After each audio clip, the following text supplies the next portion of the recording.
بسم اللہ الرحمن الرحیم۔ السلام علیکم۔ ملک ریاض پاکستان کی تاریخ کا ایک بڑا پراسرار کردار رہا ہے۔ پاکستان کی بہت ساری حکومتوں کے بننے اور ٹوٹنے میں ان کا نام لیا جاتا ہے۔ پاکستان کی پولیٹکس کے سکرین کے بیک کے اوپر ان کا بڑا امپورٹنٹ رول رہا ہے اور رہتا ہے۔ اس کے ساتھ انہوں نے ایشیا کی سب سے بڑی ہاؤسنگ سوسائٹی بیریئر ٹاؤن کے نام پہ بنائی اور دنیا کی جدید ترین فیسلٹیز اور سہولتیں دیں اور ایک رول ماڈل بنایا اس ہاؤسنگ کے جو سیکٹر تھا اس کے اندر بیریئر ٹاؤن کو۔ اس کے ساتھ ساتھ ان کے مالی معاملات کے اوپر بھی بہت ساری باتیں ہوتی رہتی ہیں۔ ان کے مختلف کیسز بھی مختلف عدالتوں کے اندر زیر سماعت ہیں۔ ابھی حال ہی میں سپریم کورٹ پر پاکستان کی تاریخ کا ایک سب سے بڑا جرمانہ ان کے اوپر ہوا ہے۔ اسی طریقے سے ابھی ریسنٹلی یو کے کی ایک عدالت نے بھی ان کے اگینسٹ ایک فیصلہ دیا ہے جس کی بنیاد پر ان کو یو کے اندر ان کی انٹری بین کر دی گئی ہے۔ اور اس لحاظ سے ہمارے ساتھ ان کا ایک بڑا تلخ واقعہ رہا ہے،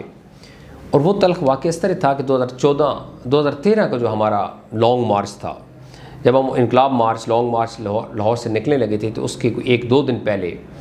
ملک ریاض صاحب محترم چودھری پرویز الہی صاحب اور چودھری شجاعت صاحب کے ساتھ مل کے ڈاکٹر صاحب کے پاس جاتے ہیں، قائد محترم کے پاس، اور وہاں جا کے وہ کوئی مذاکرات کرنا چاہتے ہیں، کوئی بات کرنا چاہتے ہیں۔ لیکن قائد محترم نے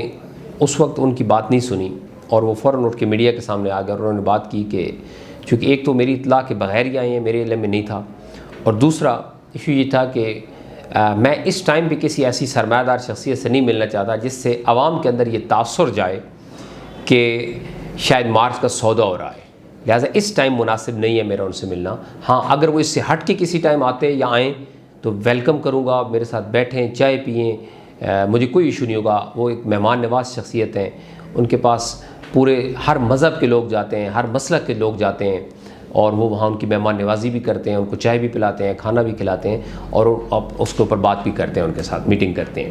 لیکن انفارچونیٹلی ملک ریاض صاحب کو اس وقت جانا کچھ مناسب نہیں تھا، اور بغیر اطلاع کے جانا مناسب نہیں تھا، جس کی ڈاکٹر صاحب نے بیان بھی کیا کہ میں خود معذرت خواہ ہوں کہ آپ غلط ٹائم پہ آئے، میں آپ کو چائے نہیں پلا سکا، آپ اس سے ہٹ کے کبھی بھی آئیے گا تو میں آپ کو ضرور چائے پلاؤں گا، اور مہمان نوازی کے جو ایٹیکیٹس ہیں وہ میں پورے کروں گا۔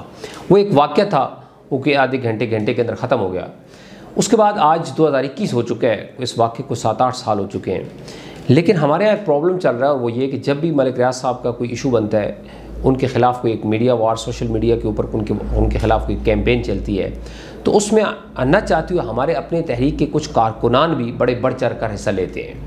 اور ان کے خلاف پوسٹیں لگاتے ہیں، اور ان کے خلاف جو قائد محترم کا ڈاکٹر صاحب کا وہ کلپ تھا اس کو بار بار شیئر کرتے ہیں کہ میری تو جوتی جو ہے کوئی نہیں خرید سکتا، میں غوث اعظم کا مرید ہوں، اس میں کوئی شک نہیں ہے، کسی کو کوئی ڈاؤٹ نہیں ہے۔ شیخ الاسلام ڈاکٹر طاہر القادری وہ شخصیت ہے کہ جن کو خریدنا کسی کی بس کی بات نہیں ہے، اس میں کسی کو شک نہیں ہے۔ لیکن وہ جو بات ہوئی تھی وہ بات جنرل سینس میں تھی کہ چونکہ وہ اس وقت گئے تھے تو ان کو ڈاؤٹ ہوا کہ شاید ان کو تو یہ بھی نہیں پتا تھا کہ وہ کیوں آئے، ان کا مقصد کیا تھا، لیکن ایک تاثر پیدا ہو سکتا تھا کہ شاید مارچ کا سودا ہو رہا ہے، لہٰذا انہوں نے اس وقت ان سے ملاقات نہیں کی تھی۔ لیکن اس کے بعد معاملات کول ڈاؤن ہو گئے، کوئی ایسی بات نہیں ہوئی، ان کی طرف سے بھی نہیں ہوئی، ملک صاحب کی طرف سے بھی، ہماری طرف سے بھی کوئی بات نہیں ہوئی، اور معاملات خاموش ہو گئے۔ لیکن انفارچونیٹلی ہمارے کچھ لوگ، ہمارے تحریک کے اپنے کارکنان، بعض اوقات ایسا ہوتا ہے کہ جب بھی اس طرح کا کوئی ایشو بنتا ہے ان کے حوالے سے، تو وہ قائد محترم کا کلپ بار بار شیئر کرتے ہیں اور بار بار وہ ان کو ریلیٹ کرتے ہیں، جوڑتے ہیں ان کے ساتھ کہ وہ ڈاکٹر طاہر القادری کو یہ خریدنے گئے تھے اور خرید نہیں سکے تھے اور ان کو کوئی نہیں خرید سکتا۔ تو میری سمپل ریکویسٹ یہ ہے کہ آپ کو اگر پرسنل ان کے ساتھ کوئی ایشو ہے تو بے شک آپ اپنی ذاتی سطح کے اوپر ان کے خلاف بات کرنا چاہتے ہیں، لکھنا چاہتے ہیں، بے شک لکھیں، لیکن قائد محترم کو ہر دفعہ ان کے ساتھ مت جوڑیں۔ معاملات ختم ہو گئے تھے، جو معاملات ملک ریاض صاحب کے ہیں وہ صحیح ہے، وہ غلط ہے، ان کے اگر کوئی جرم کیا ہے تو وہ عدالتیں ہیں، قانون ہے، نظام ہے، سسٹم ہے، اس کے تحت چل رہے ہیں، اور اس کے تحت وہ جواب بھی دے رہے ہیں، جرمانے بھی ادا کر رہے ہیں، پیشے بھی بھگت رہے ہیں، اور سب چیزیں کر رہے ہیں۔ باقی جہاں تک ان کے معاملات کا تعلق ہے، اس حوالے سے عرض یہ ہے کہ یہ پورا سسٹم کرپٹ ہے۔ کوئی ایک ملک ریاض کو آپ الزام نہیں دیں گے، تھرو آؤٹ دا سسٹم آپ کا کرپٹ ہے، آپ کے محکمے کرپٹ ہے، فرام ٹاپ ٹو باٹم ہماری حالت یہ ہے کہ ہم کرپشن کے اندر لت پت ہیں۔ لہذا جس شعبے کو آپ اٹھائیں گے, جس پولیٹیکل پارٹی کو اٹھائیں گے, اس کے اندر سے گند نکلے گا, اس کے اندر مسائل نکلیں گے. لہٰذا ہمارا جو اسٹرگل کا فوکس ہے وہ فوکس اس نظام کے خلاف ہے, اس نظام کی تبدیلی ہے, اور اس نظام کی تبدیلی کے لیے ہم عوام الناس کو, لوگوں کو اپنے ساتھ جوڑ رہے ہیں, ایک قافلہ تیار کر رہے ہیں. اس نظام کی تبدیلی کے لیے ہمارے فورمز کام کر رہے ہیں, ہماری تحریک, ہمارے یوتھ ونگ, ہمارے اسٹوڈنٹس ونگ, ہماری خواتین, اسی طریقے سے پاکستان عوامی تحریک. ہمارا پولیٹیکل رول ہے اس ملک کے اندر ان فیوچر انشاءاللہ تعالیٰ. اس رول کو ہم نے پولیٹیکلی پلے کرنا ہے. اب ہمارے کارکن کو اتنا میچور ہو جانا چاہیے کہ اس طرح کی چیزوں سے پریشان نہ ہوا کرے, اور بعض اوقات خواہ مخواہ کی چیزوں کو اپنے گلے میں ڈالنے کا بھی کوئی فائدہ نہیں ہوتا, کہ ان سے ہمارا کوئی تعلق نہیں ہے, نہ کوئی لینا نہ دینا, نہ آج تک انہوں نے ہمیں کوئی فنڈ دیے, نہ ہمارے ساتھ ان کے کوئی معاملات رہے, نہ ہم ان سے کچھ لینا چاہتے ہیں. تو اس طرح کی کوئی بات بھی نہیں. تو پھر خواہ مخواہ ایک چیز کو بار بار اچھالنا اور اس کو بھی قائد محترم کے ساتھ جوڑنا,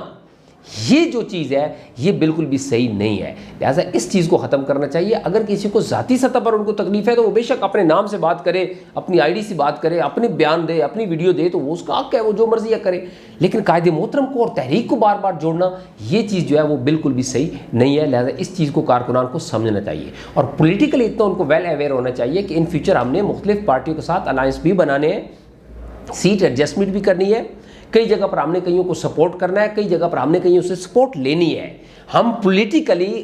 ایکٹیو پارٹی بننے جا رہے ہیں, اور ہم نے انشاءاللہ پارلیمنٹ کے اندر جانا ہے, اور پارلیمنٹ کے اندر جا کے اس نظام کی تبدیلی کے ایجنڈے کو اور اس آواز کو وہاں جا کے پہنچانا ہے. تو اس کے لیے ہمیں پولیٹیکل تقاضے پورے کرنے ہوں گے. ہمیں پولیٹیکل اپنے موقف کو اور اپنے سٹینڈز کے اوپر قائم رہتے ہوئے اور اپنی انفرادیت کو قائم رکھتے ہوئے ہم اس نظام کے خلاف بات بھی کریں گے, اور الیکشن لڑ کے اس نظام کو بے نقاب بھی کریں گے, اور اسمبلی کے اندر پہنچ کر بھی انشاءاللہ اس نظام کے خلاف ہم آواز اٹھائیں گے. لہٰذا ہمارے کارکنان کو اب پہلے سے زیادہ میچور ہونا چاہیے, اور ان کو بڑا زبردست طریقے سے ان کی گفتگو کے اندر میچورٹی ہونی چاہیے اور بات ہونی چاہیے, تاکہ لوگ آپ کو اس عظیم تحریک کے کارکن کے نام سے جانے اور پہچانے. میں امید کرتا ہوں کہ میں اپنا میسیج آپ تک پہنچا پایا ہوں گا, اور اس کو بہت سارے دوست اس کو فالو بھی کریں گے. آپ کے سننے کا بہت شکریہ. Thank you very much. اللہ حافظ.